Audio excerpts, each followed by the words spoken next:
এনবিআরে ১৮২ জনের দপ্তর বদল, বাধ্যতামূলক অবসর ও বরখাস্ত ২। ইসরায়েলি হামলায় সাংবাদিক সহ নিহত আরো ৫১ জন ফিলিস্তিনে। সিডনিতে সুরের মূর্ছনায় মাতালেন দুই শিল্পী নকিব তাহসান। আসসালামু আলাইকুম, জিবিসি টেলিভিশনে আপনাদেরকে স্বাগতম। আপনাদের সাথে আছি আমি সামিয়া সুলতানা। এতক্ষণ শুনছিলেন সংবাদ শিরোনাম, এবারে বিস্তারিত।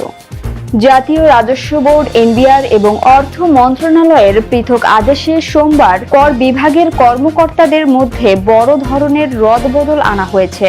১৮২ জন সহকারী রাজস্ব কর্মকর্তাদের দপ্তর বদল করা হয়েছে। অন্যদিকে এক যুগ্ম কর কমিশনারকে বাধ্যতামূলক অবসর দেওয়া হয়েছে এবং সাময়িকভাবে বরখাস্ত করা হয়েছে একজন কর পরিদর্শককে। এনবিআর এর দ্বিতীয় সচিব তানভীর আহমেদ স্বাক্ষরিত এক প্রজ্ঞাপনে ১৮২ জন সহকারী রাজস্ব কর্মকর্তার বদলির তথ্য জানানো হয়েছে। এদিকে অর্থ মন্ত্রণালয়ের অভ্যন্তরীণ সম্পদ বিভাগ এবং এনবিআর থেকে জারি করা পৃথক আদেশে আরও দুটি গুরুত্বপূর্ণ সিদ্ধান্তের কথা জানা গেছে।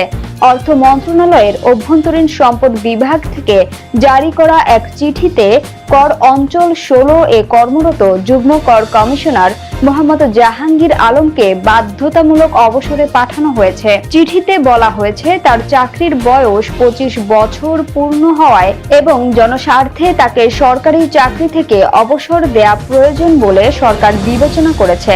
সরকারি চাকরি আইন ২০১৮ এর ৪৫ ধারায় প্রদত্ত ক্ষমতা বলে তাকে এই অবসর দেয়া হয়েছে এবং তিনি বিধি অনুযায়ী অবসরজনিত সব সুবিধা পাবেন। অন্যদিকে গাজীপুরের কর পরিদর্শক মিজ কাজী নূরে সোহেলকে সাময়িকভাবে বরখাস্ত করা হয়েছে। এনবিআর চেয়ারম্যান আব্দুর রহমান খান স্বাক্ষরিত এক আদেশে তার বিরুদ্ধে অসদাচরণ ও পলায়নের অভিযোগ আনা হয়েছে। আদেশে বলা হয়েছে এই অভিযোগের ভিত্তিতে তার বিরুদ্ধে সরকারি কর্মচারী বিধিমালা ২০১৮ এর ৩ খ এবং ৩ গ অনুযায়ী বিভাগীয় ব্যবস্থা গ্রহণের সিদ্ধান্ত নেওয়া হয়েছে। বিধি ১২ অনুযায়ী তাকে চাকরি থেকে সাময়িকভাবে বরখাস্ত করে গাজীপুর কর কমিশনের কার্যালয়ে বিশেষ ভারপ্রাপ্ত কর্মকর্তা ওএসডি হিসেবে নিয়োগ করা হয়েছে। বরখাস্তকালীন সময়ে তিনি বিধি অনুযায়ী খোরাকি ভাতা প্রাপ্য হবেন। জনস্বার্থে জারিকৃত এই আদেশ অবিলম্বে কার্যকর হবে। এবারে আন্তর্জাতিক প্রসঙ্গ। ইসরায়েলি হামলায় সাংবাদিক সহ আরো ৫১ জন ফিলিস্তিনি নিহত হয়েছেন। ফিলিস্তিনের অবরুদ্ধ গাজা ভূখণ্ডের সবচেয়ে বড় নগরী গাজা সিটিতে ইসরায়েলের ব্যাপক বিমান হামলায় লাখ লাখ মানুষ ঘরবাড়ি ছেড়ে পালাতে বাধ্য হচ্ছেন। ২৪ ঘন্টায় এই শহরে টানা বোমা বর্ষণে অন্তত ৫১ জন নিহত হয়েছেন, যাদের মধ্যে ৬ বছর বয়সী যমজ শিশু এবং ৩ জন সাংবাদিকও রয়েছেন। প্রতিবেদন অনুযায়ী ইসরায়েল সোমবার সন্ধ্যায় গাজা সিটিতে ব্যাপক বোমা বর্ষণ চালিয়ে এলাকার সর্বোচ্চ আবাসিক ভবন আল ঘাফরি হাইরাইজ গুঁড়িয়ে দিয়েছে। এই তীব্র হামলার কারণে লাখো বাসিন্দা শহর ছেড়ে পালাতে বাধ্য হচ্ছেন।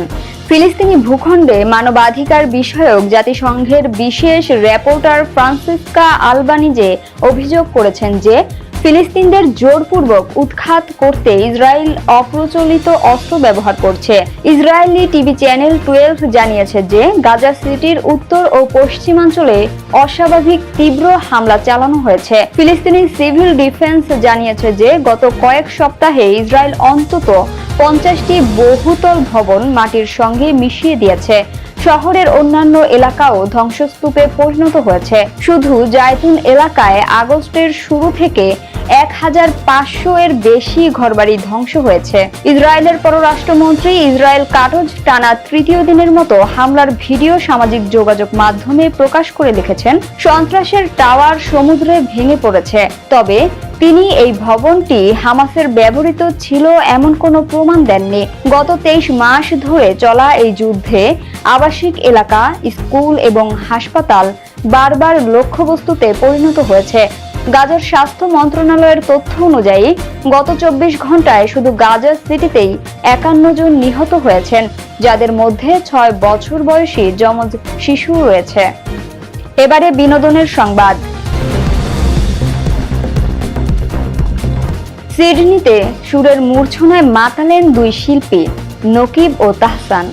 বাংলা সঙ্গীতের দুই প্রজন্মের দুই জনপ্রিয় শিল্পী নকিব খান ও তাহসান খান এক মঞ্চে উঠে মুগ্ধ করলেন। প্রবাসী বাংলাদেশিদের জন্য আয়োজন করা এই বিশেষ কনসার্টে উদযাপিত হয় সঙ্গীত জগতের দুটি মাইলফলক, নকিব খানের সঙ্গীত জীবনের সুবর্ণ জয়ন্তী এবং তাহসান খানের রজত জয়ন্তী। গত শনিবার লিভারপুল ক্যাথলিক ক্লাবের থিয়েটারে জমকালো আয়োজনে অনুষ্ঠিত হয় এই অনুষ্ঠান, যার শিরোনাম ছিল জেনারেশনস অফ মেলোডিজ।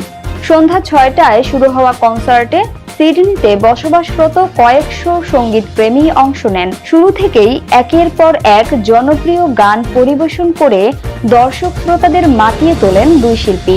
নকিব খান মুখরিত জীবনের চলার বাঁকে তোড়ে পুতুলের মতো করে সাজিয়ে সহ আরো অনেক গান গেয়ে শ্রোতাদের ফিরিয়ে নেন সোনালী অতীতে। মঞ্চে বর্তমান সময়ের জনপ্রিয় সঙ্গীত তারকা তাহসান খান পরিবেশন করেন তার আলোচিত গান আলো আলো বিন্দু তুমি, মাঝে মাঝে সহ আরো কয়েকটি গান। তাহসানের তারুণ্যদীপ্ত পরিবেশনা শ্রোতাদের উচ্ছ্বাসে ভরিয়ে তোলে। পুরো অডিটোরিয়ামে তখন তৈরি হয় মেলোডির অনন্য মেলবন্ধন। একদিকে নকিবের নস্টালজিক সুর, অন্যদিকে তাহসানের আধুনিক আবেগময় গান।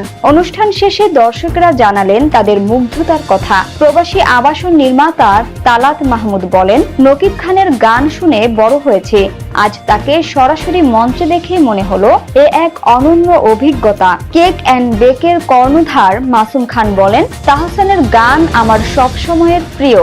আজকের কনসার্ট ছিল স্বপ্নের মতো। আমাদের কথার সম্পাদক পুরবী পারমিতা বোস বলেন, পরিবারের সবাই মিলে এমন একটি সুন্দর সন্ধ্যা কাটানো সত্যিই অসাধারণ। নকিব খান ও তাহসান দুজনই তাদের সেরাটা দিয়েছেন। এই বিশেষ অনুষ্ঠানের আয়োজন করে আইকনিক ট্রেড অস্ট্রেলিয়া। সহযোগী হিসেবে ছিল ক্রেজি টিকেটস ও ধূমকেতু। সংবাদের শেষ পর্যায়ে শিরোনামগুলো জানিয়ে দিব আরো একবার। এনবিআরে 182 জনের দপ্তর বদল, বাধ্যতামূলক অবসর ও বরখাস্ত 2। ইসরায়েলি হামলায় সাংবাদিক সহ নিহত আরো 51 জন ফিলিস্তিনে। সিডনিতে সুরের মূর্ছনায় মাতালেন দুই শিল্পী নকিব তাহসান। জিবিসি সংবাদে এই ছিল এখনকার মতো। বিশ্বের যে কোনো প্রান্ত থেকে সর্বশেষ খবর জানতে ভিজিট করুন জিবিসি অফিসিয়াল ইউটিউব চ্যানেল ও ফেসবুক পেজ। এতক্ষণ সঙ্গে থাকার জন্য ধন্যবাদ সবাইকে। পরবর্তী সংবাদ দেখার আমন্ত্রণ রইল।